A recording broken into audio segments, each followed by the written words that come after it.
विद्यार्थी मित्रांनो, 2 जून 2026च्या घडामोडी आज बघत आहोत आपण. लेबनॉन हा देश इस्रायलच्या शेजारी आहे आणि इस्रायलने लेबनॉनवर परत हल्ले केलेले. तिथलं हिजबुल्ला म्हणून एक दहशतवादी संघटना आहे, त्याचे मेंबर्स ला टार्गेट केलं आहे. त्यामुळं अमेरिका आणि इराण जी मागच्या 2 ते 2.5 महिन्यापासून जी चर्चा आणि जे वाटाघाटी सुरू आहे त्या स्थगित झालेल्या आहे आणि इराणच्या सरकारी माध्यमांनी असं जाहीर केलेलं आहे. तर इराणचे परराष्ट्र मंत्री आहेत अराक्ची, त्यांनी काल म्हणजे सोमवारी 1 जून रोजी सोशल मीडियावर पोस्ट केली आणि या पद्धतीची स्थगितीची घोषणा केली आहे. यामुळे जे कच्चं तेल आहे त्याला आपण ब्रेंट क्रूड पण म्हणतो. ब्रेंट क्रूडवर UPSC 2016 मध्ये प्रश्न आला होता की ब्रेंट क्रूड म्हणजे काय. तर ब्रेंट क्रूड हा एक निर्देशांक आहे जो या कच्च्या तेलाचा आंतरराष्ट्रीय रेट डिसाईड करतो. त्याच्यात 6% वाढ झाली. जेव्हा करार होण्याची शक्यता होती त्यावेळेस ब्रेंट क्रूडच्या किमतीत 19.3% घसरण झाली आहे. म्हणून तुम्ही बघू शकता की ही युद्ध चर्चा किती महत्वाची आहे या आपल्या आंतरराष्ट्रीय बाजारातल्या किमती स्थिर ठेवण्यासाठी. तर इराण आणि अमेरिकेमध्ये पण संघर्ष सुरू झालाय. इराणचे गेरुक शहर आणि केशम बेट हे दोन्ही हल्ल्याचं लक्ष झाले. इराणने कुवेतवर ड्रोन आणि क्षेपणास्त्र हल्ले केले आणि हे सर्व हल्ले कुवेतवर झाले आणि कुवेतच्या लष्कराने हे हल्ले रोखण्याचा प्रयत्न केला. तर डोनाल्ड ट्रम्प पुन्हा ऍक्टिव्ह झाले, त्यांनी पोस्ट केल्यात काही सोशल मीडियावर. यातून आपल्याला लक्षात येतं की जे मध्य पूर्वेतले देश अमेरिका आणि इस्रायल यांचे युद्ध हे लॉंग टर्म चालणार आहे, लॉंग टर्म आहे. आणि आपल्याला भारतीय लोकांना म्हणजे कच्चे तेल, त्यातून मिळणारं पेट्रोल, डिझेल, नॅचरल गॅस इत्यादी या सगळ्यांच्या तुटवड्याचा आपल्याला सामना अनेक महिने करावा लागू शकतो. सरकारच्या तिजोरीत घसघशीत वाढ. आता कशात? तर भारताची आयात वाढली आणि GST संकलनात घट झालेली आहे. पण जी आयात झालेली आहे त्यातून GST संकलन जवळपास 19% वाढून 59,000 कोटी रुपयांवर पोहोचला आहे. तर दिल्लीत GST संकलनात घसरण झाली. केरळमध्ये बघू शकता GST किती वाढ झाली, 19%. महाराष्ट्रात 8%, कर्नाटक 11%. तर GST संकलनात होणारी वाढ आणि घट हे आपल्या अर्थव्यवस्थेत काय सुरू आहे ते दाखवतं. आणि अर्थव्यवस्थेत जर घसरण होती तर GSTच्या संकलनात पण घसरत होती. परंतु एप्रिल महिन्यातलं संकलन 2.42 लाख करोड ही ऐतिहासिक विक्रम होता GST संकलनाचा. आता हे संकलन 1.94 लाख कोटी रुपयांवर आला आहे. तर याच्यावर तुम्हाला येणाऱ्या प्रिलिम्स जी ग्रुप बी आणि सी ची प्रिलिम पुढे आहे त्यात तुम्हाला हे प्रश्न विचारले जाऊ शकतो. सुप्रीम कोर्टाचा एक निर्णय आलेला आहे, फार कंट्रोवर्शियल आणि धक्कादायक असा म्हणू शकतो आपण. तर जर प्रौढ व्यक्ती म्हणजे 18 वर्षाच्या वरील महिला किंवा पुरुष स्वतःच्या इच्छेने वेश्या व्यवसाय करत असेल आणि त्यातून त्याचं आयुष्य किंवा तसं आयुष्य जगत असेल तर तो गुन्हा नाही. परंतु तिच्यावर दबाव आणि फसवणूक, तस्करी इत्यादी पद्धतीने जर त्या व्यवसायात त्याला ढकललं गेलं तर ते महत्वाचं आहे असं सुप्रीम कोर्टाने म्हणलंय. तर बुद्धदेव करमकर विरुद्ध पश्चिम बंगाल 2022. तर स्वच्छेने देह व्यवसाय करणाऱ्या प्रौढ महिलांवर गुन्हे दाखल करू नयेत. छाप्यांमध्ये अशा महिलांना अटक किंवा त्यांचा छळ करू नये.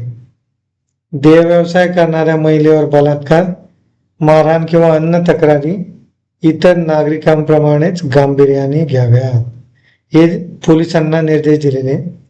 नैतिक किंवा पूर्वग्रहांच्या आधारावर अनुच्छेद 21 अंतर्गत म्हणजे आर्टिकल 21 अंतर्गत प्रतिष्ठेने जगण्याचा, स्वातंत्र्याचा आणि वैयक्तिक निवडीचा या मूलभूत अधिकारांवर गदा आणता येणार नाही, हे या लेखातून म्हणायचंय.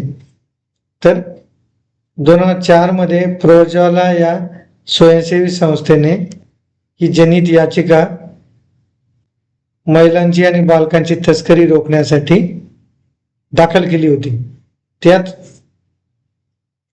स्वच्छेने देह व्यवसाय करणाऱ्या प्रौढ महिलांना त्यांच्या इच्छेविरुद्ध पुनर्वसन केंद्रात किंवा संरक्षण गृहात डांबता येणार नाही. आता तुम्ही बघा, 2004 ची ही याचिका आहे, आज आहे 2026. तर आज 22 वर्षांनी सुप्रीम कोर्टाने निकाल दिलाय. तर तुम्ही बघता आपल्या देशामध्ये जो न्याय तो कोणाला मिळतोय? जास्तीत जास्त जे श्रीमंत आहे, ज्यांच्याकडे साधन आहे, ज्यांकडे रिसोर्सेस आहे, वकील आहेत मोठे मोठे, किंवा ज्यांच्याकडे पॉवर आहे, त्यांना लगेच सुनावणी मिळते, त्यांचे निकाल लवकर दिले जातात, असं आपण म्हणू शकतो. वेटिंग तिकिटांना रेल्वे म्हणजे IRCTC ही जी वेबसाईट वर आपण रेल्वे तिकीट बुक करतो, किंवा रेल1, आता नवीन ॲप आलंय रेल1, हे लक्षात ठेवा. तर प्रवाशांची वेटिंग लिस्ट कमी करण्याचं ठरवलंय. तर स्लीपर क्लासमध्ये आता 150 ते 200 पेक्षा जास्त वेटिंग तिकीट देणार नाहीत, आणि AC क्लासमध्ये सुद्धा जर 100 जागा असतील त्या फुल झाल्या तर 60च वेटिंग लिस्ट देण्यात येईल, 60 लोकांची. त्यामुळे वेटिंग लिस्ट मधील प्रवाशांची आरक्षित डब्यात बसणाऱ्यांची संख्या कमी होईल. आणि नवीन नियमानुसार प्रतीक्षा तिकीट असलेल्या प्रवाशांना स्लीपर आणि AC डब्यावरून प्रवास करण्याची परवानगी दिली जाणार नाही. पहिलं काय होतं, काउंटर तिकीट असेल तुमच्याकडं, वेटिंग जरी असलं काउंटर तिकीट, तरी तुम्ही रेल्वेत प्रवास करू शकत होते. परंतु आता तसं करण्यात आलं तर त्याच्यावर दंडात्मक कारवाई केली जाणार आहे. 100% ई बस तर 2047 पर्यंत टप्प्याटप्प्याने रूपांतरित करण्यात येणार. तर विकसित महाराष्ट्र धोरणाअंतर्गत ST महामंडळामध्ये 2029 पर्यंत 50%, 35 पर्यंत 80, आणि 2047 पर्यंत 100% या ज्या MSRTC बस आहेत, महाराष्ट्र स्टेट रोड ट्रान्सपोर्ट कॉर्पोरेशनच्या, यांच्या बाबतीत हा निर्णय घेण्यात आलेला आहे. आणि परिवहन मंत्री श्री प्रताप सरनाईक यांनी अनाऊन्स केलेले आहे. म्हणजे आता इलेक्ट्रिक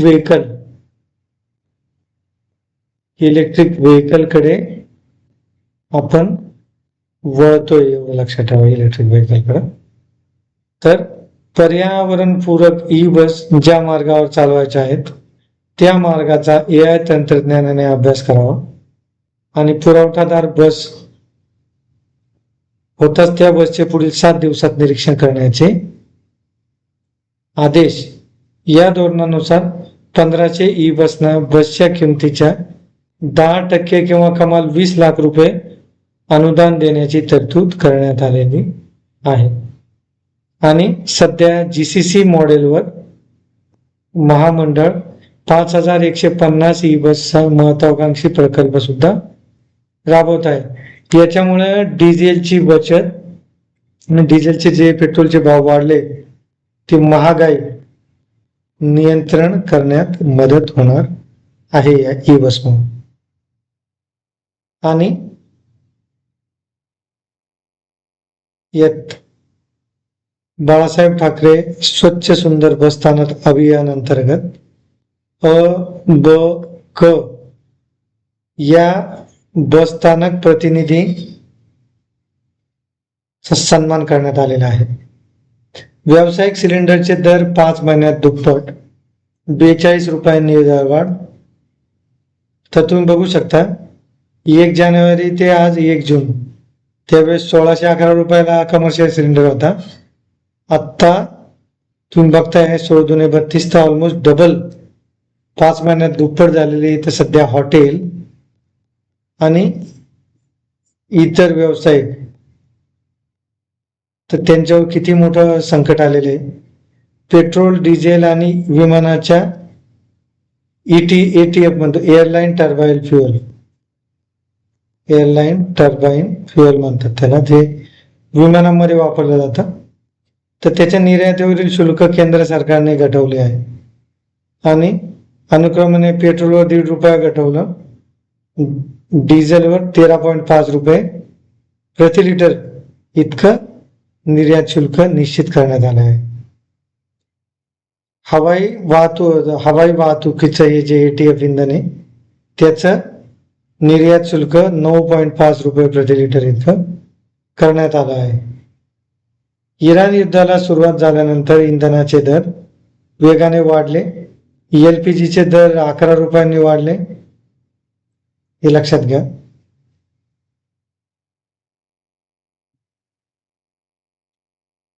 लघु व मध्यम उद्योगांसाठी तातडीची कर्जमाफी योजना. कोणती योजना आहे? एकूण 2,55,000 कोटींचा निधी लघु व मध्यम उद्योगांसाठी तातडीची कर्ज हमी योजना.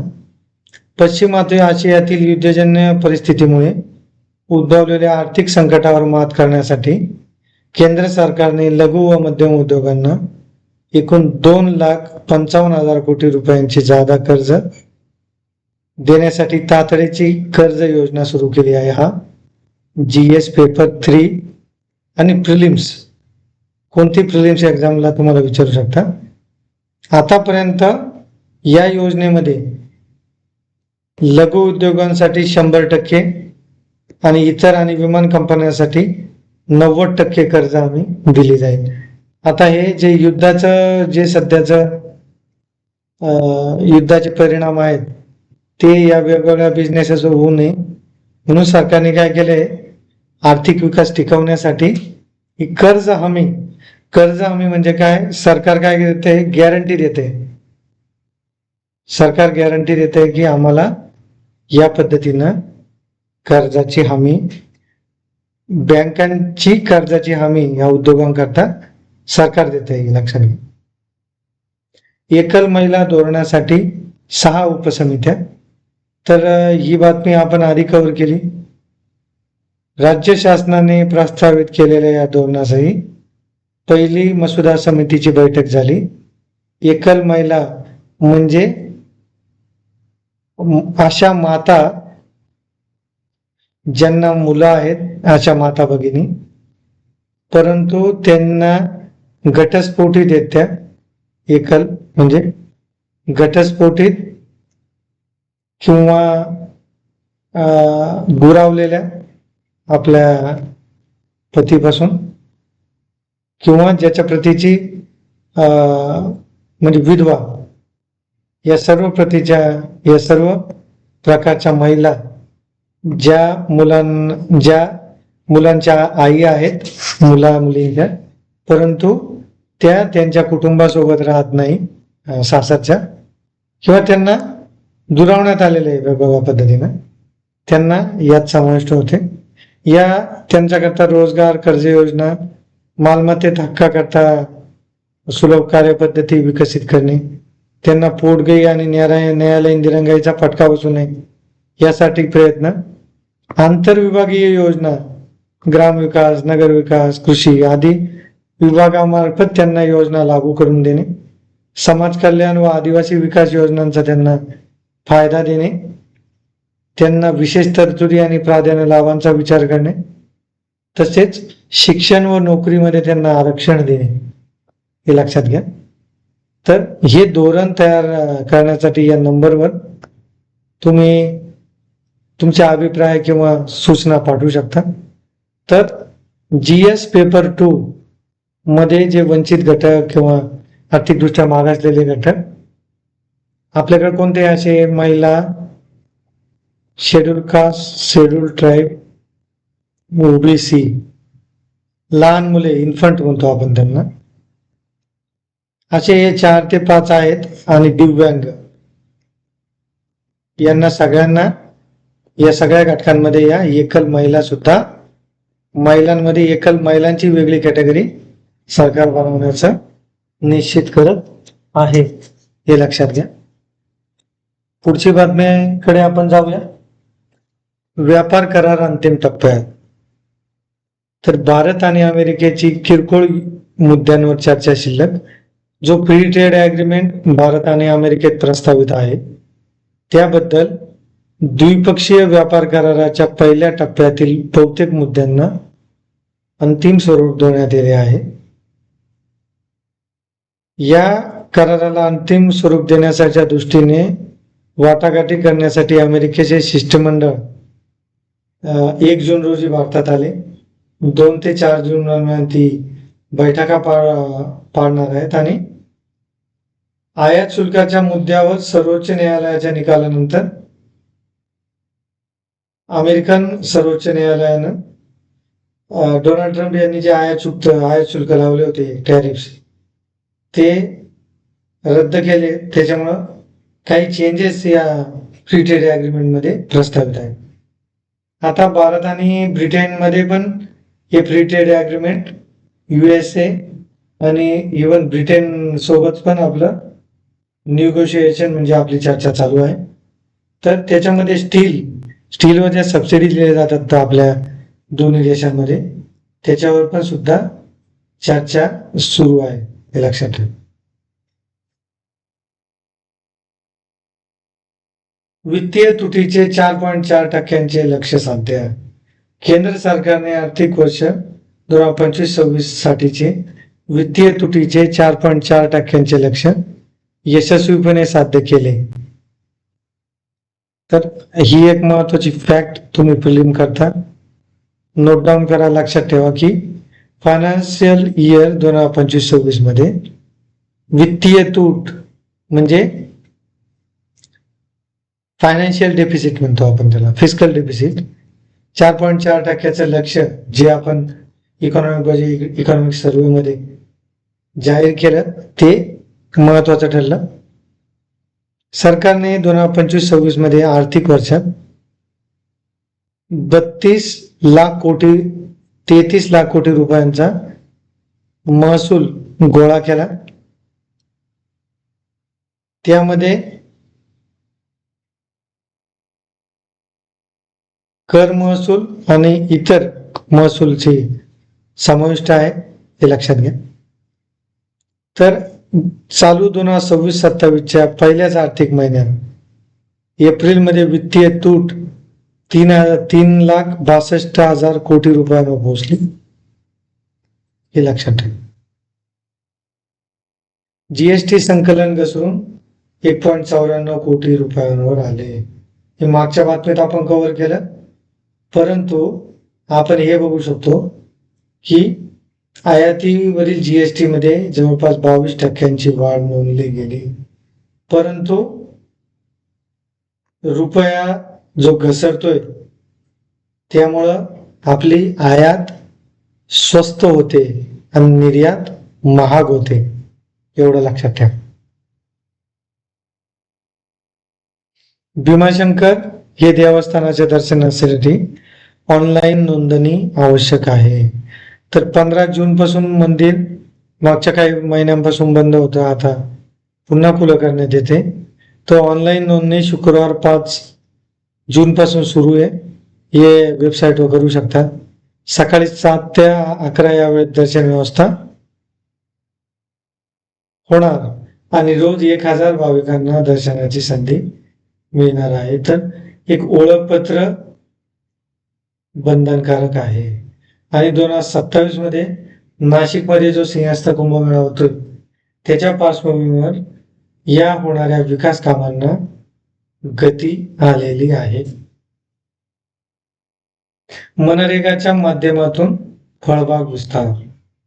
तर राज्यात 50,000 हेक्टरवर लागवडीचं उद्दिष्ट. शेतकऱ्यांना शाश्वत उत्पादनाचा आधार देण्यासाठी 2026-27 मध्ये मनरेगा ही स्कीम म्हणजे ज्याला VBG रामजी ही नवीन योजनेचं हे नाव आहे, VBG रामजी. तर त्यामध्ये ड्रॅगन फ्रूट आणि आवाकाडो या फळांचा पण अंतर्भाव करण्यात आला आहे. गेल्या वर्षी 47,000 हेक्टरपेक्षा जास्त जागेवर ही लागवड झाली होती. या योजनेत अनुसूचित जाती, जमाती, भटक्या विमुक्त जाती, दारिद्र्यरेषेखाली कुटुंबे, महिला प्रमुख कुटुंबे, दिव्यांग व्यक्तीची कुटुंबे, प्रधानमंत्री आवास योजनेचे लाभार्थी तसेच वन हक्क कायद्याअंतर्गत पात्र लाभार्थ्यांना प्राधान्य दिले जाणार असल्याची माहिती या राज्य फलोत्पादन विभागाने दिली आहे. तर विद्यार्थ्याकडे स्वतःच्या नावे जमीन आणि जॉब कार्ड असणे आवश्यक. किमान 5 गुंठे ते कमाल 2 हेक्टर पर्यंत लागवड करता येणार आहे. तर याच्यात प्रमुख फळझाडे आंबा, काजू, पेरू, डाळिंब, संत्रा, मोसंबी, चिकू, कागदी लिंबू, नारळ, बोर, सीताफळ, आवळा, चिंच, कवठ, जांभूळ, कोकम, फणस, अंजीर, कलम आणि द्राक्ष. आता याच्यामध्ये बांबू, सुपारी, साग आणि ड्रॅगन फ्रूट, केळी इत्यादी 3 वर्षाकरता या पिकांना देण्यात आले. यात मसाला पिके आहेत, फुलझाडे आहेत, तसे औषधी आणि इतर वनस्पती सुद्धा आहेत, हे लक्षात ठेवा. पीक कर्जमाफी महाराष्ट्रातील शेतकऱ्यांना लवकरच होणार आहे. आज त्या संदर्भात एक महत्वाची मंत्रिमंडळ बैठक पार पडणार आहे, हे लक्षात ठेवा. सरकारने 30 सप्टेंबर 2025 पर्यंत थकीत असलेल्या कृषी खात्यांचे 2 लाखापर्यंतचे जे कर्ज माफ करण्याचे धोरण आखलेले आहे. या योजनेचा आर्थिक भार आणि निकष तपासण्यासाठी शासनाने नियुक्त केलेल्या प्रविन्सीय परदेशी उच्चाधिकार समितीने सविस्तर अहवाल आपल्या आदरणीय मुख्यमंत्र्यांकडे सुपूर्द केलेला आहे.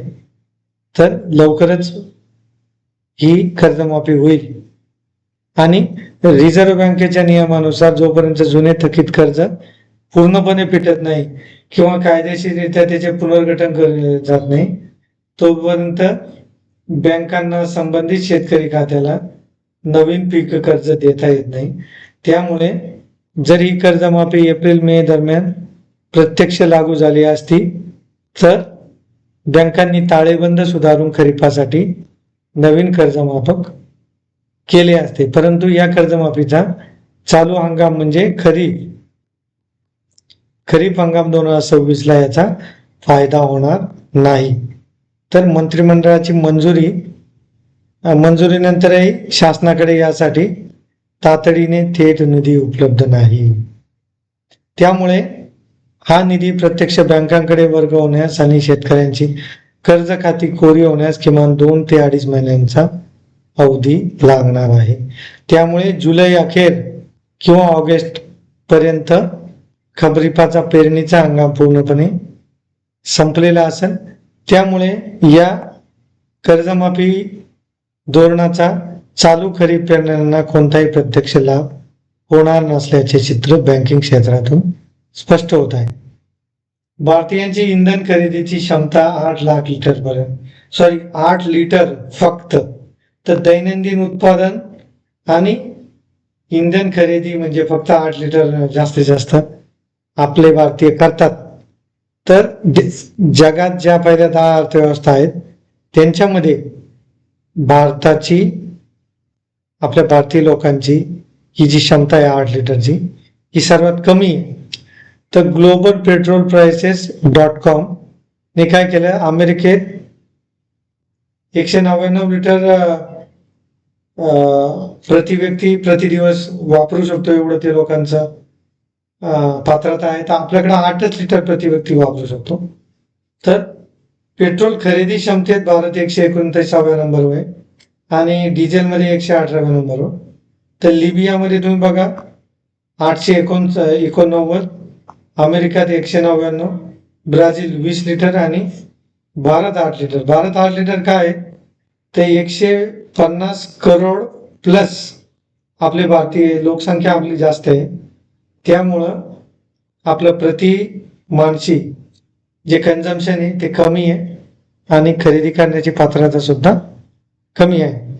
पण तेल उत्पादक देशात तेल स्वस्त आहे. लिबियामध्ये एवढं तेल का विकत घेताय लोक? तिथं तयार होतंय लिबियामध्ये. तर या पद्धतीनं तुम्हाला हे अनालिसिस करावं लागते. वेगवेगळे कोर्सेस अगस्ती अकॅडमी ॲपवर उपलब्ध आहेत. तर ॲप डाउनलोड करा आणि वेगवेगळ्या कोर्सेस जे 200 रुपयापासून फक्त 1500 रुपयाचे कोर्सेस आहे आपल्याकडे रेंज आहे, तर तुम्ही या पद्धतीनं काम करू शकता, हे लक्षात ठेवा.